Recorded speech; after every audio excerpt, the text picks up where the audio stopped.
प्रभु यीशु मसीह के पवित्र और सामर्थी नाम में जय मसीह की। मैं आप सबों का आज के इस आराधना में स्वागत करती हूँ, विशेषकर उन सभी भाई बहनों का जो हमारे साथ पहली बार इस आराधना में जुड़े हैं। आइए हम मिल करके परमेश्वर की आराधना करें। आइए हम प्रार्थना करें। धन्यवाद यीशु मसीह, आज के इस पवित्र और सुंदर दिन के लिए हम आपका धन्यवाद देते हैं। आपकी पवित्र आत्मा की सामर्थ हमारे साथ है। हम धन्यवाद देते हैं पिता कि आपकी उपस्थिति निरंतर हम पर बनी रहती है। हम आज की आराधना को आपके पवित्र और सामर्थी हाथों में सौंप देते हैं। हम में से प्रत्येक के साथ आप बातचीत करें। हर एक बीमार को आप चंगाई दें पिता प्रभु, हर एक बंधनों को आप तोड़िए पिता परमेश्वर। हम आपका धन्यवाद देते हैं और धन्यवाद के साथ इस प्रार्थना को मांगते हैं मसीह यीशु के पवित्र और सामर्थी नाम में, आमीन। आइए हम परमेश्वर की आराधना करेंगे। तू मेरा गीत है, तू मेरा संगीत है, जीवन की राह में तू मीत है। आइए हम अपने स्थानों पर खड़े हो जाएं और हाथों को उठाते हुए आंखों को बंद करके आइए इस समय हम परमेश्वर की ओर देखेंगे, उस यीशु मसीह की ओर देखेंगे जो सृष्टि करता है, जो हमारा महान परमेश्वर है। हालेलुया, धन्यवाद यीशु। करो अब तेरी आराधना, संपूर्ण मन से तेरी उपासना। Thank you Jesus. हाँ पिता परमेश्वर, lord we surrender ourselves. Hallelujah, हम समर्पण करते हैं परमेश्वर। हालेलुया।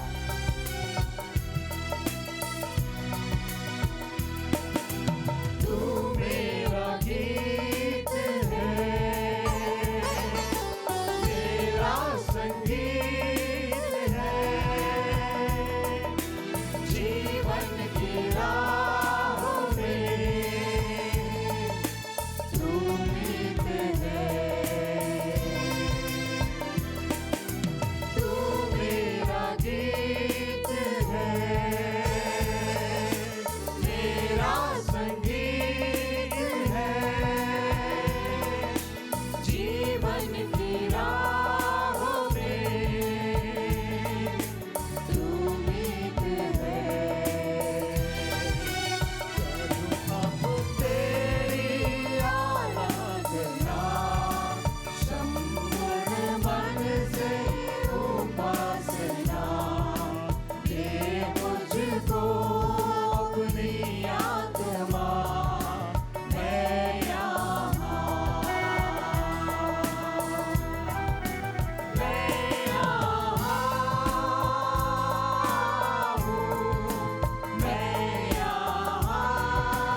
आइए हम लोग प्रार्थना करें।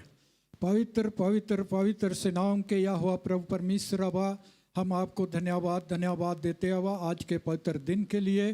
पिता परमेश्वर, पिछले दिनों में हमारे संग और साथ रहा, हर एक बातों में आपने सहायता किया प्रभु। और जबकि इस समय पिता परमेश्वर पूरा विश्व और हमारा भारत देश भी और हमारा झारखंड राज्य भी प्रभु इस कोविड-19 के चपेट में है प्यारे हुआ परमेश्वर, किंतु फिर भी आपने हम पर अनुग्रह किया है कि आज हम आपके पवित्र दिन में प्रभु आपकी महिमा और आराधना पिता परमेश्वर इस ऑनलाइन के आराधना के माध्यम से हम करने पाते हैं, इसलिए आपको हम धन्यवाद देते हैं। और इस समय हम प्रार्थना करते हैं प्रभु हमारे देश के लिए, हमारे देश पर आप अनुग्रह कीजिए प्रभु, हमारे देश को अब चंगा कीजिए पिता परमेश्वर, यहाँ के सरकार को और पूरे प्रशासनिक अधिकारियों को और जितने स्वास्थ्य कर्मी हैं और प्रशासनिक लोग हैं प्रभु, उन सबको आपके हाथ में सौंपते हैं पिता परमेश्वर। हर एक को प्रभु आप आशीष दीजिए। और जब ये लोग जैसे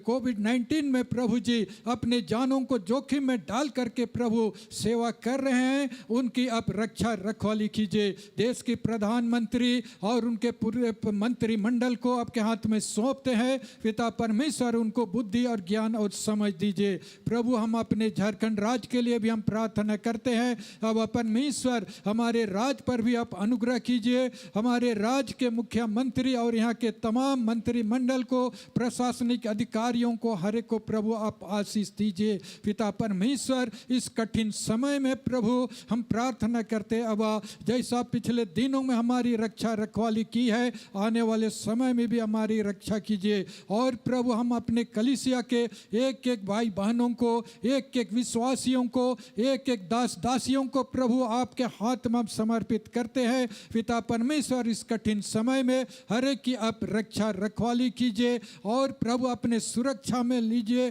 और पिता परमेश्वर इस कठिन समय में प्रभु आपका सेवा का काम प्रभु किसी रीति से पिता रुकने ना पाए। हम इस समय प्रार्थना करते हैं वैसे लोगों के लिए प्रभु जो इस समय बीमार अवस्था में है, कितने कोविड-19 के शिकार हैं प्रभु, अस्पतालों में हैं पिता परमेश्वर, उनकी वो प्रभु जी उनका इलाज हो रहा है प्रभु, आप उनके संग और साथ हो, उनको आप आशीष दीजिए और प्रभु आप चंगाई दीजिए ताकि चंगा होकर के वो आपके बड़े नाम की महिमा कर सके पिता परमेश्वर। आज की आराधना को प्रभु फिर से आपके हाथ में समर्पित करते हैं, अब तक हमारे संग और साथ रहा। और प्रभु आगे जब हम आपके वचन को हम सुनने जा रहे हैं प्रभु, आपके दास को पिता परमेश्वर आपके सामर्थ्य हाथ में हम समर्पित करते हैं, उनके द्वारा जो वचन आप देना चाहते हैं प्रभु हम तक पहुंचाइए, हम सब आशीष पाएं और इन दिनों में प्रभु पवित्र आत्मा की भरपूरी में हो करके अपने जीवनों को हम व्यतीत कर सके, आपकी पवित्र उपस्थिति में हम रह सके। जबकि प्रभु हम अपने घरों में हो करके हम आराधना करते हैं पिता परमेश्वर, आपकी आवाज प्रभु एक एक लोगों तक पहुंचने पाए, हम सब आशीष पाए प्रभु। और प्रभु अपने विश्वास में हम आगे बढ़ते जाएं। फिर से इस पूरे आराधना को शुरू से अंत तक आपके हाथ में सौंपते हैं, हम में से प्रत्येक को आप आशीष दे। सारी आदर महिमा प्रशंसा हम आपको देते हैं, ये प्रार्थना मांगते हैं यीशु मसीह के पवित्र नाम से, आमीन। आप सबों को जय मसीह की। आराधना के इस भाग में हम लोग भजन संहिता पढ़ते हैं और आइए हम अपनी बाइबल अपने अपने हाथों में ले लें, परमेश्वर की महिमा के लिए हम अपने स्थान में खड़े हो जाएं। और आज हम भजन संहिता पढ़ेंगे 43, साम 43। पहला पद मैं पढ़ूंगी फिर आप लोग पढ़ेंगे। हे परमेश्वर, मेरा न्याय चुका और विधर्मी जाति से मेरा मुकदमा लड़, मुझको छली और कुटिल पुरुष से बचा।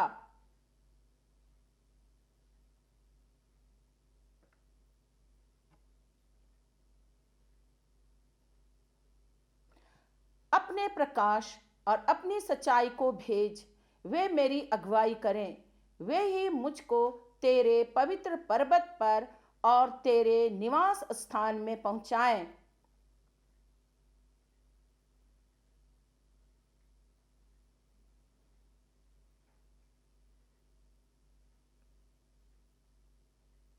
आइए 5वां पद हम एक साथ मिलकर पढ़ेंगे।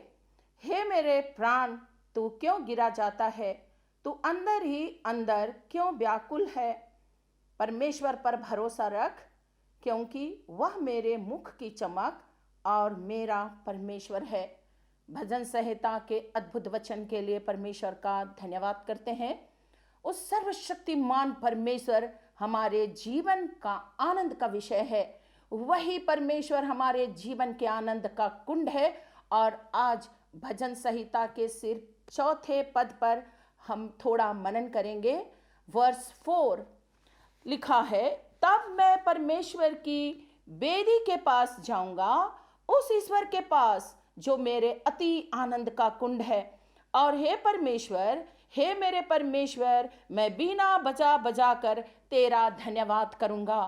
प्रिय भाई बहन, प्रिय बहनें, हम कैसे आनंदित रह सकते हैं?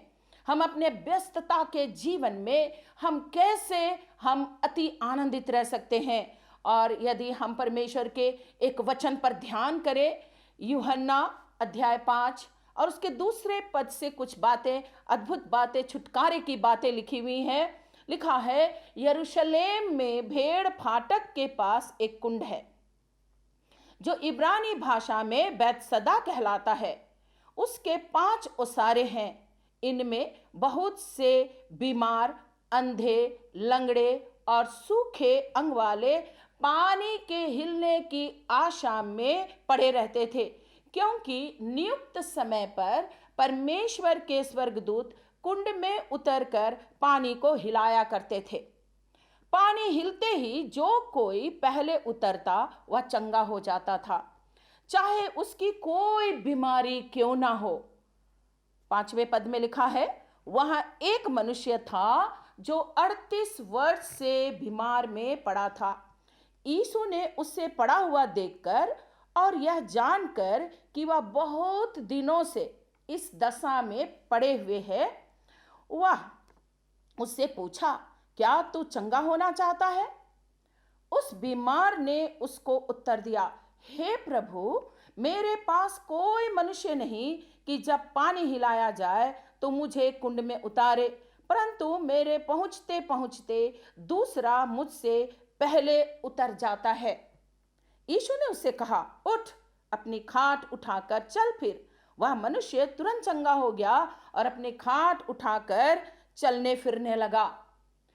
परमेश्वर का वचन उस अद्भुत कुंड की सामर्थ का अद्भुत गवाही है, जो आज भी जीवित है। प्रियो, जब ये व्यक्ति जो 38 वर्ष से बीमार था, हम यदि थोड़ी सी बात का ध्यान करें तो 38 वर्ष तक ये व्यक्ति घर से बाहर नहीं निकला, उस कुंड से बाहर नहीं निकला, जहाँ पर वो अपनी छावनी लगा के था, जहाँ पर वो अपना एक झोपड़ी जैसे बना के था। वो 38 वर्ष तक बाहर नहीं निकला, वो 38 वर्ष तक चला फिरा नहीं, वो 38 वर्ष तक कोई अच्छी वस्तु का उपभोग नहीं किया। हो सकता है हम अपने जीवन में इसी प्रकार से कई लोग इस 38 वर्ष से एक ही दुर्दशा में पड़े हुए होंगे, परंतु आज की आराधना में यीशु मसीह कहना चाहता है, उठ और चल फिर। ये हमारे लिए कितने बड़े आनंद की बात है। और ये कुंड सिर्फ यीशु मसीह है।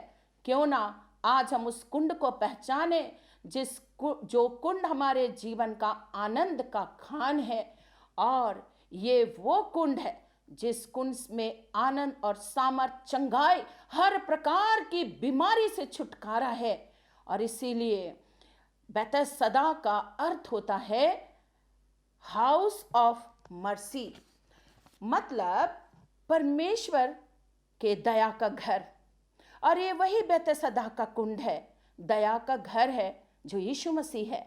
आज हम अपने सारे आंसुओं को यीशु मसीह के सामने उंडेल दें। आज हम अपने सारे दुखों को यीशु मसीह को कह दें। आज के दिन आज से हम ये सोच लें कि प्रभु, मैं इतने दिन तक समय निकाल के मैंने प्रार्थना नहीं किया, परंतु आज प्रभु मैं उस कुंड के पास वापस आना चाहती हूँ प्रभु। और परमेश्वर, जब आज मैं प्रार्थना करूँ, परमेश्वर पिता, जिससे बहुत दिनों से मेरी बातचीत नहीं हुई है, प्रभु मैं आज उस कुंड के पास जाती हूँ जहाँ से प्रभु मुझे वो आनंद प्राप्त होगा। मैं बहुत दिनों से अपने कर्ज में डूबा हुआ हूँ, मेरा परिवार कर्ज में डूबा हुआ है। प्रभु आज मैं उस कुंड के पास में जाना चाहती हूँ जहाँ से मुझे पूरी छुटकारा मिलने वाली है। आइए प्रियो, एक क्षण हम अपनी आंखें बंद करें। हम परमेश्वर को धन्यवाद देते हुए हम प्रार्थना करना चाहेंगे। जीवित, पवित्र और सामर्थी परमेश्वर पिता यीशु मसीह, आज हम उस कुंड को पहचानते हैं प्रभु, जो कुंड हमारे आनंद का विषय है। और तब मैं बीना बजा बजा कर यहोवा की प्रशंसा किया करूंगा। प्रभु, जैसा वो 38 वर्ष का रोगी अपने खाट उठाकर चलने फिरने लगा, प्रभु उसके आनंद का ठिकाना नहीं था। प्रिय परिवार के लोग प्रभु कितने दिनों से, वर्षों से अपनी बीमारी की दशा में है। इसी समय प्रभु अपना हाथ बढ़ा और बीमारों को छू ले प्रभु। जो परमेश्वर इतने इतने वर्षों से कर्जों में डूबे हुए हैं, परमेश्वर आप उनके लिए रास्ता खोल दीजिए प्रभु। यीशु मसीह, प्रार्थना करते हैं पिता, हम इस कुंड के सामर्थ को पहचान सकें, जिस कुंड में स्वर्गदूत उतरते थे और पानी को हिलाया करते थे, और जो पहले उतरता था वो चंगा हो जाता था। क्यों ना प्रभु सवेरे उठते ही औरों के उठने के पहले मैं वो व्यक्ति बन जाऊं परमेश्वर, कि मैं अपने परिवार से सबसे पहले उठूं और उस पानी की जगह पर जाऊं जिस पानी के हिलने की आशा में और लोग रहते थे। प्रभु, प्रार्थना की वो सामर्थ हमारे ऊपर इसी समय उतर जाए प्रभु, हमारे प्रियों के ऊपर उतर जाए प्रभु, और वो सामर्थ और छुटकारा हम में से प्रत्येक लोगों के जीवन से बहने पाए। प्रभु धन्यवाद करते हैं आज के इस आराधना के दिन के लिए। प्रभु, हम इस कुंड के लिए धन्यवाद करते हैं जहां से प्रतिदिन वो दया की बारिश, दया का पानी बहता है। मेरे प्रभु यीशु मसीह, प्रार्थना सुनने के लिए धन्यवाद। प्रार्थना यीशु मसीह के नाम से मांगते हैं स्वर्गीय पिता, सुन के स्वर्ग के राज में ग्रहण कीजिए यीशु मसीह के नाम से, आमीन। आइए हम परमेश्वर की आराधना करेंगे। हाय रे धर्म डोंगा, चले लगल धीरे धीरे। अपने स्थानों पर इस समय हम खड़े हो जाए, झूमते हुए परमेश्वर की आराधना करेंगे। हालेलुया। ताली बजाते हुए गीतों को गाते हुए परमेश्वर की स्तुति करेंगे।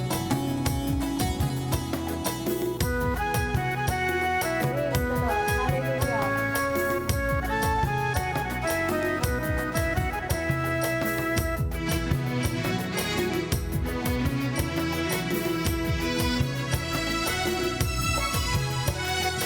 हरे धर्म डोंगा चले लगल धीरे धीरे।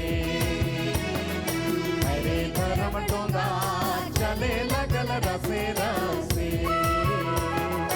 हरे धर्म डोंगा चले लगल धीरे धीरे। हरे धर्म डोंगा चले लगल रसे रसे। जीवन मिली ओहे धर्म डोंगा में। जीवन मिली ओहे धर्म डोंगा में। हरे धर्म डोंगा चले लगल धीरे धीरे। हरे धर्म डोंगा चले लगल रसे रसे। पाप क्षमा मिली ओहे धर्म डोंगा में। पाप क्षमा मिली ओहे धर्म डोंगा में। हरे धर्म डोंगा चले लगल धीरे धीरे। हरे धर्म डोंगा चले लगल रसे रसे। अनंत जीवन मिली ओहे धर्म डोंगा में। अनंत जीवन मिली ओहे धर्म डोंगा में। हरे धर्म डोंगा चले लगल धीरे धीरे। हरे धर्म डोंगा चले लगल रसे रसे। चंगा जे मिली ओहे धर्म डोंगा में। चंगा जे मिली ओहे धर्म डोंगा में। हरे धर्म डोंगा चले लगल धीरे धीरे। हरे धर्म डोंगा चले लगल रसे रसे। आत्मा जे मिली ओहे धर्म डोंगा में। आत्मा जे मिली ओहे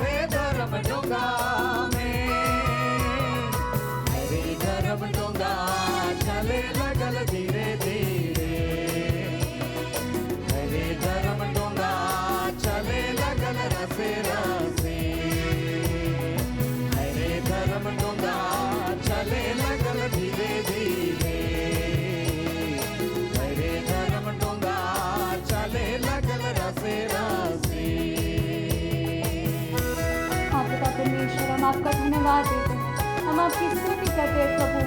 हालेलुया हालेलुया, धन्यवाद यीशु, धन्यवाद कि तू अनंत जीवन देने वाला परमेश्वर है। धन्यवाद प्रभु। प्रभु यीशु मसीह के अति सामर्थ्य नाम में आप सबों का आज की इस ऑनलाइन आराधना में स्वागत है। विशेष रूप से मैं उन प्रिय भाई बहनों का स्वागत करना चाहता हूं जो पहली बार हमारे साथ इस आराधना में जुड़े हुए हैं। परमेश्वर आप सबों को बहुत आयत से आशीष दे। आज आइए हम ध्यान करेंगे यूहन्ना भविष्यवक्ता के विषय थोड़ी देर। यूहन्ना भविष्यवक्ता का जन्म ऐसे समय हुआ था जब जो परिस्थिति थी बहुत ही दयनीय थी परमेश्वर के लोगों की। पुराने नियम और नए नियम के बीच में जो अंतराल है मलाकी नबी और मत्ती रचित सुसमाचार के बीच, वो 400 वर्ष का ये मौन युग, साइलेंट पीरियड कहा गया है। और प्रभु यीशु मसीह के जन्म के पूर्व में यूहन्ना का जन्म होता है और प्रभु यीशु मसीह का जन्म होने के पश्चात उसकी गवाही के संबंध में हम देखते हैं किस प्रकार से यूहन्ना की गवाही बनी। यूहन्ना रचित सुसमाचार उसका 5 अध्याय उसका 35 पद में लिखा है, वो तो जलता हुआ चमकता हुआ दीपक था। वो तो जलता हुआ चमकता हुआ दीपक था और तुम्हें कुछ देर तक उसकी ज्योति में मगन होना अच्छा लगा। ये यूहन्ना के विषय में एक गवाही थी। मित्रों, प्यारे भाई और बहनों, आज मेरी आपकी गवाही क्या है?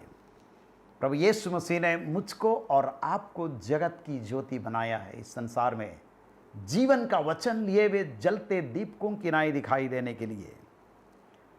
परंतु आज हमारी स्थिति क्या है? क्या हम उस मुकाम तक पहुंच रहे हैं? एक विश्वासी जीवन का उद्देश्यपूर्ण जीवन हम जीने पा रहे हैं? हम किस जगह पर हैं? परमेश्वर के वचन को हम सुनते हैं, आराधना करते हैं, प्रार्थना करते हैं, ईश्वर की तमाम आशीषों को प्राप्त करते हैं, बहुत अच्छी बात। परंतु हम यूहन्ना के विषय में हम देखते हैं कि एक अलग ही पहचान उसकी थी। आज परमेश्वर उसी प्रकार से मुझको और आपको एक अलग पहचान देना चाहता है ताकि हम इस संसार में जलते दीपक की नाई दिखाई दें। यूहन्ना के जीवन में कुछ बातें जो विशेषताएं हैं मैं आपको ध्यान में लाना चाहता हूं। पहली बात कि यूहन्ना माता के गर्भ ही से पवित्र आत्मा से परिपूर्ण था। लूका रचित सुसमाचार उसका पहला अध्याय 13, 14 और 15 पद में इस प्रकार से लिखा है, जब जकरिया और एलिशबा दोनों बहुत अच्छे कपल थे, उनके कोई संतान नहीं थे। जकरिया याजकीय सेवकाई करता था और परमेश्वर के भवन में जाकर के रूटीन वाइज वो जब परमेश्वर के लिए वो बलिदान चढ़ाता था, परमेश्वर का स्वर्गदूत एक दिन उसके पास में आया और कहता है, हे जकरिया भयभीत ना हो, क्योंकि तेरी प्रार्थना सुन ली गई है और तेरी पत्नी एलिशबा से तेरे लिए एक पुत्र उत्पन्न होगा और उसका नाम तुम यूहन्ना रखोगे। तुझे आनंद और हर्ष होगा और बहुत लोग उसके जन्म के कारण आनंदित होंगे, क्योंकि वो प्रभु के सामने महान होगा और दाखरस और मदिरा कभी नहीं पिएगा। मतलब वो जन्म ही से नाजिर होगा और अपनी माता के गर्भ ही से पवित्र आत्मा से परिपूर्ण हो जाएगा। प्यारो, एक जलते हुए और चमकते हुए दीपक बनने के लिए आज हमारे जीवन में पवित्र आत्मा की भरपूरी अति आवश्यक है, अति आवश्यक है। फिलिप्पी 2, 14, 15 में हम पढ़ते हैं कि हम जीवन का वचन लिए हुए जलते दीपकों की नाई दिखाई दें। और प्रभु यीशु मसीह जब हमको ऐसा सुंदर अवसर दिया है कि हमारे और आपके जीवन के लिए हम अपने भले कामों के द्वारा, अच्छे कामों के द्वारा परमेश्वर की बड़ाई करें और जलते दीपक के समान दिखाई दें, जिसके लिए पवित्र आत्मा की भरपूरी बहुत ही महत्वपूर्ण है मेरे आपके जीवन में। आज पवित्र आत्मा के विषय में हम सुनते हैं, सीखते हैं सारी चीज़ें, लेकिन वो अभिषेक, वो अनुभव जो मुझको आपको मिलना चाहिए, हो सकता है आज तक वो अनुभव नहीं मिला है। और इसलिए मैं आज आप सबों को उत्साहित करना चाहता हूं कि आइए हम पवित्र आत्मा की भरपूरी के लिए कंटिन्यू लगातार हम प्रार्थना करेंगे, प्रभु मुझे कुछ नहीं चाहिए, मुझको अपनी आत्मा की भरपूरी दे, ताकि मैं पवित्र आत्मा के निर्देश के अनुसार चलने पाऊं, उसके चलाए में चलने पाऊं, पवित्र आत्मा का फल मेरे जीवन में दिखाई दे, पवित्र आत्मा के दान प्रदान मेरे जीवन के द्वारा ऑपरेट किए जाएं। हमारे जीवन के लिए बहुत ही महत्वपूर्ण समय है इन बातों को मंथन करने के लिए इस संसार में। दूसरी विशेषता हम देखते हैं मरकुस 1 अध्याय और उसका 6 पद में लिखा है, यूहन्ना ऊंट के रोम का वस्त्र पहने और अपनी कमर में चमड़े का कटिबंध बांधे रखता था तथा टिड्डियां और वनमधु खाया करता था। उसका पोशाक और उसका भोजन आपने देखा। अपने पोशाक के लिए और भोजन के लिए उसको किसी भी व्यक्ति के ऊपर में निर्भर रहने की आवश्यकता नहीं होती थी। प्यारो, ऊंट के रोम का वस्त्र पहने हुए अपनी कमर में चमड़े का कटिबंध बांधे रखता था, मतलब कि ऐसा वस्त्र पहना है कि उसको आज के संदर्भ में जो कपड़े हम पहनते हैं, इसको एक दिन पहनते हैं, दूसरा दिन हम इसको धोते हैं और ये गंदा हो जाता है, मैला हो जाता है। ये नहीं कि हम आज चमड़े का कटिबंध बांधे जैसा यूहन्ना पहनता था, परंतु हमारे आत्मिक जीवन का वस्त्र कैसा है, किस प्रकार का वस्त्र हम पहने हुए हैं। प्यारो, गलाती 3 अध्याय उसका 27 पद में लिखा है, परंतु तुम में से जितनों ने मसीह यीशु का बपतिस्मा लिया उन्होंने मसीह को पहन लिया है। मतलब आज हमारे जीवन में और किसी को दिखाई नहीं देना चाहिए, सिर्फ और सिर्फ प्रभु यीशु मसीह को। और जब प्रभु यीशु मसीह को हम पहने हुए रहेंगे तो हमारे जीवन में और कोई दिखाई नहीं पड़ेगा, सिर्फ यीशु मसीह। और इस प्रकार हमारी एक अलग पहचान बनेगी। उस समय जंगल में वन मधु प्राप्त करना उतना प्रॉब्लम नहीं था जैसा आज के दिन में, और टिड्डी पकड़ना एक बहुत बड़े मेहनत के काम को बतलाता है कि हम अपने इन हाथों के द्वारा मेहनत करें। पौलुस प्रेरित एक अच्छा भूमिका अदा किया, एक रोल मॉडल था। अपने हाथों से वो परिश्रम कर करके वो अपने जीविका भी चलाता था, सेवकाई करता था, ताकि किसी के ऊपर में उसको भार उसको देने का नौबत ना आए। हमारे जीवन में भी उसी प्रकार से परमेश्वर आज नौकरी पेशा और सब सारा स्किल परमेश्वर दिया है ताकि हम अपने जीवन में आत्मनिर्भर रहें। और आत्मनिर्भरता के साथ में जब हम सेवा करेंगे, काम करेंगे, किसी के ऊपर में जब हम निर्भर नहीं रहेंगे, हमारी सेवकाई प्रभावशाली होगी। हम जलते और चमकते हुए दीपक के समान दिखाई देने पाएंगे। प्यारो, आज परमेश्वर हमारे जीवन को आत्मनिर्भर जीवन देना चाहता है। तीसरी बात हम देखते हैं यूहन्ना के जीवन में। यूहन्ना रचित सुसमाचार और उसका 1 अध्याय 19 पद, जहां इस प्रकार से लिखा है, यूहन्ना की गवाही यह है कि जब यहूदियों ने यरूशलेम से याजकों और लेवियों को उससे यह पूछने के लिए भेजा तो कौन है, तो उसने ये मान लिया और इनकार नहीं किया, परंतु मान लिया मैं मसीह नहीं। तब उन्होंने उससे पूछा तो फिर कौन है, क्या तू एलिया है? उसने कहा मैं नहीं हूं। तो क्या तू वह भविष्यवक्ता है? उसने उत्तर दिया नहीं। तब उन्होंने उससे पूछा फिर तू कौन है, ताकि हम अपने भेजने वाले को उत्तर दें, तो अपने विषय में क्या कहता है? उसने कहा जैसा यशायाह भविष्यवक्ता के द्वारा कहा है, मैं जंगल में एक पुकारने वाले का शब्द हूं। मैं जंगल में पुकारने वाले का एक शब्द हूं। मतलब परमेश्वर मुझको आपको एक आवाज बनाना चाहता है। प्यारो, यूहन्ना जंगल में पुकार रहा है। किस प्रकार की आवाज उसकी थी? अगर आप पढ़ेंगे मत्ती रचित सुसमाचार उसका 3 अध्याय पहला पद से लेकर के तीसरे पद तक, उन दिनों में यूहन्ना बपतिस्मा देने वाला आकर यहूदिया के जंगल में यह प्रचार करने लगा, मन फिराओ क्योंकि स्वर्ग का राज निकट आ गया है।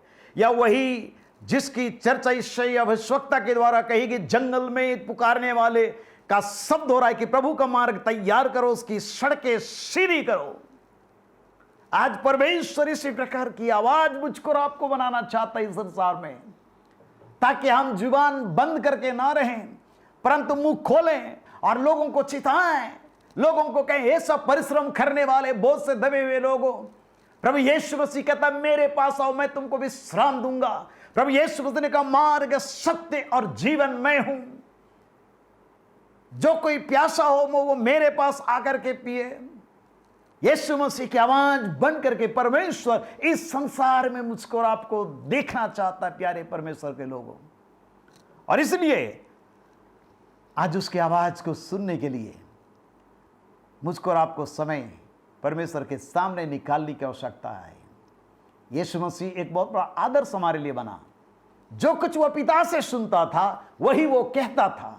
आज हम और आप भी परमेश्वर पिता से सुने, स्वप्न के द्वारा, दर्शन के द्वारा, वचन के द्वारा, और अपने आप को हम तैयार करें, लोगों के बीच में मुंह खोल करके गवाही दें, लोगों को परमेश्वर के वचन को बतलाएं, और लोगों के जीवन में वो काम करेगा और लोगों के जीवन में तसल्ली, शांति और पाप क्षमा का अनुभव आएगा। प्यारो, यूहन्ना जंगल में पुकारने वाले का एक शब्द था। चौथी बात हम देखते हैं, यूहन्ना जब लोग उसके पास में आते थे तो लोगों को अच्छी तरह से परख करके उनकी सच्चाई को जानता था। वो मत्ती रचित सुसमाचार उसका 3 अध्याय 7 और 8 पद में लिखा है, जब उसने बहुत से फरीसियों और सदूकियों को बपतिस्मा के लिए अपने पास आते देखा तो उनसे कहा ये सांप के बच्चों। मतलब यूहन्ना लोगों को देख करके परखा कि ये जो आ रहे हैं बपतिस्मा लेने के लिए ये सीधे लोग नहीं हैं, ये टेढ़े लोग हैं, मन नहीं फिराए हुए, सांप के समान इनका स्वभाव है, कपटी लोग हैं, छल करने वाले लोग हैं, झूठ बोलने वाले लोग हैं, अन्याय करने वाले लोग हैं। उन लोगों को वो देख पाया और इसलिए कहा कि हे सांप के बच्चों, तुम्हें किसने जता दिया कि आने वाले क्रोध से भागो, इसलिए मन फिराओ के योग्य फल लाओ। प्यारो, परमेश्वर आज चाहता है कि हम और आप पहचाने। कई बार हम लोगों को पहचान नहीं पाते और आज हमारे नहीं पहचानने के कारण से बहुत सारी समस्याएं हमारे घर के अंदर, कलीसिया के अंदर, दैनिक जीवन में आ जाती है और हम स्ट्रगल करते हैं, संघर्ष करते हैं कि इस परिस्थिति से हम कैसे ऊपर उठें। पांचवी बात हम देखते हैं यूहन्ना के विषय। यूहन्ना रचित सुसमाचार उसका 3 अध्याय और उसका 22 पद से आगे इस प्रकार से लिखा है। यूहन्ना रचित सुसमाचार 3 अध्याय 22 पद से आगे, इसके बाद यीशु और उसके चेले यहूदिया देश में आए और वह वहां उनके साथ रहकर बपतिस्मा देने लगा। यूहन्ना भी सालोम के निकट एनोन में बपतिस्मा देता था क्योंकि वहां बहुत जल था और लोग आकर बपतिस्मा लेते थे। यूहन्ना उस समय तक जेल खाने में नहीं डाला गया था।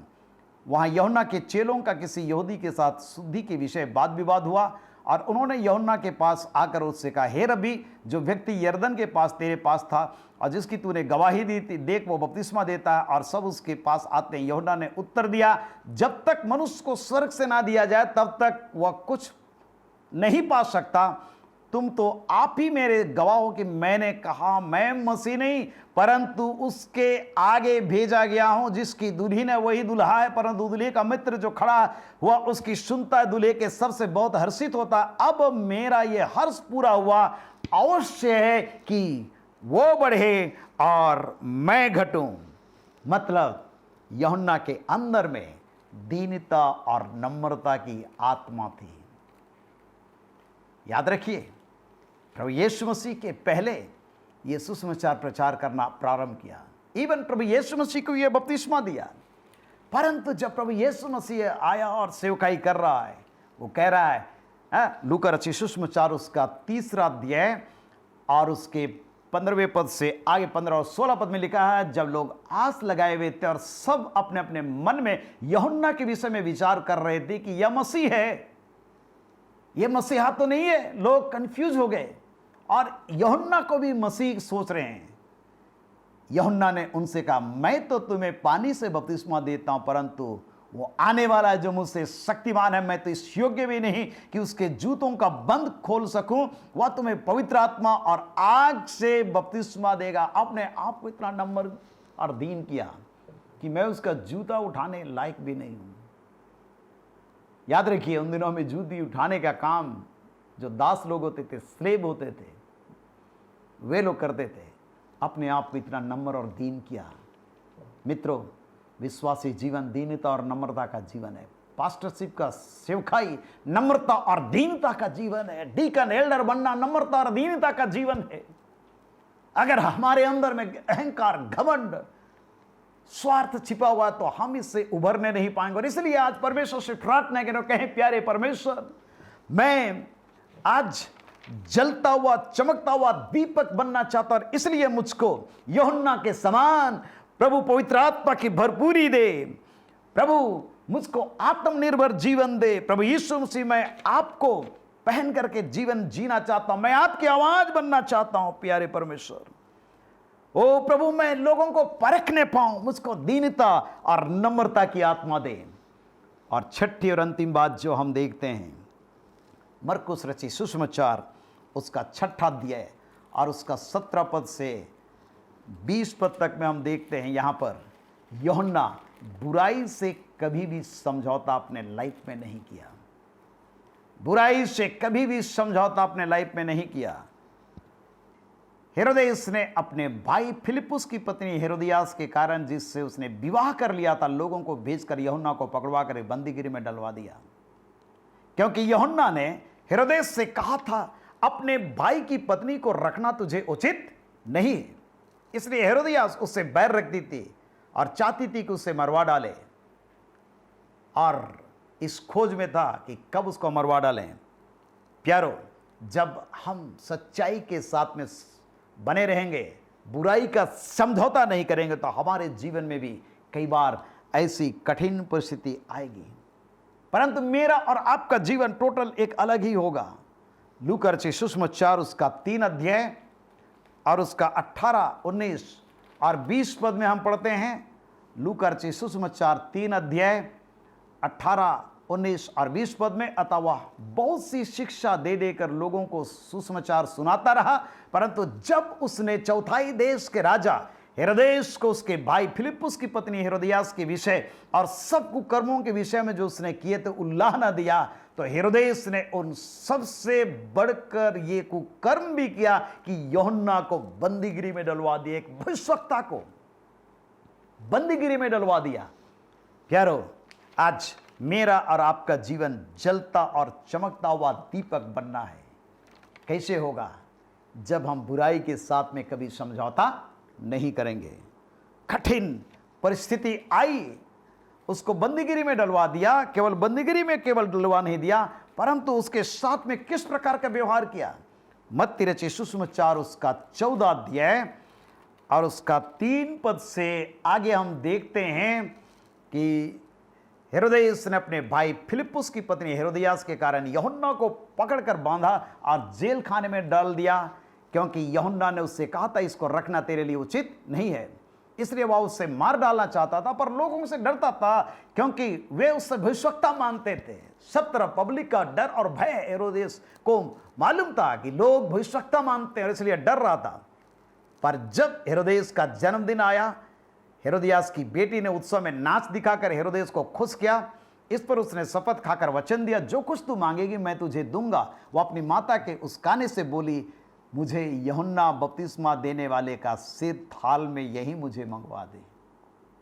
राजा दुखी हुआ, पर शपथ के और साथ बैठने वालों के कारण आज्ञा दी कि दे दिया जाए, और उसने जेल खाने में लोगों को भेजकर यूहन्ना का सिर कटवा दिया। और उसका सिर थाल में लाया गया और लड़की को दिया गया, जिससे वह अपनी माँ के पास ले गई। यूहन्ना के चेले आए, उसके शव को ले जा करके गाड़ दिया। प्यारो, यीशु को समाचार मिला और इसलिए यीशु मसीह यूहन्ना के विषय में कहता, वो तो जलता और चमकता हुआ दीपक था। आज मेरे और आपके जीवन के विषय में परमेश्वर किस प्रकार की गवाही देता है? लोगों के बीच आज मेरी आपकी गवाही किस प्रकार से है? क्या हम पवित्र आत्मा से भरपूर जीवन जी रहे हैं? क्या हम प्रभु यीशु मसीह को पहन लिए हैं? क्या हम अपनी जीविका के लिए अपने ऊपर निर्भर हैं? क्या हम और आप परमेश्वर की आवाज को सुनते हैं और हम कह सकते हैं कि मैं परमेश्वर की आवाज हूं? क्या हम उन गलत तत्वों को परखने पाते हैं? क्या हमारे अंदर में दीनता और नम्रता की आत्मा है? क्या हम इस संसार के सब प्रकार की बुराई का मुकाबला कर रहे हैं या उससे समझौता कर रहे हैं? प्यारो, आज पवित्र आत्मा हमारी सहायता करे ताकि हम इन परिस्थितियों के ऊपर में जयवंत जीवन जीने पाएं। ईश्वर की आशीष मेरे और आपके जीवन में आए।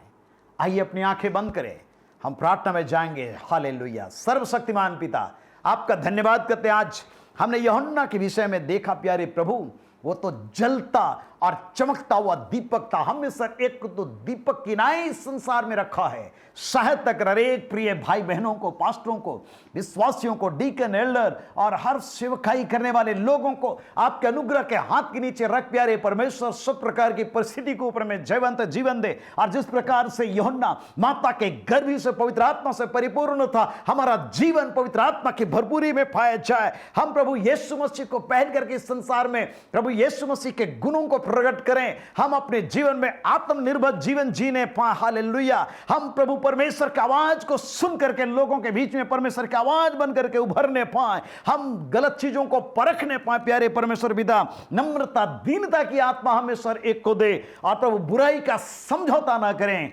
महान परमेश्वर, तो हमारी सहायता कर, हमारी दुर्बलताओं को दूर कर, हमें सर एक आशीष दे प्यारे परमेश्वर, अपने हाथ में ले और हमें शक्ति और सामर्थ दे।